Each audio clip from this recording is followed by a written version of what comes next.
Onlar yerin, göyün barəsində düşünürlər.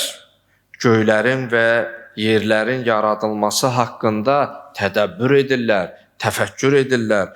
Baxırlar gecə vaxtı aya, ulduza, günəşin bu hərarətinə, bu kainatı biraz buludun arxasından çıxması ilə yerdə mənfi müsbət hərarətin dəyişməsini insanlar tədəbbür, təfəkkür edəndə o tədəbbür və təfəkkür əhli belə deyərlər.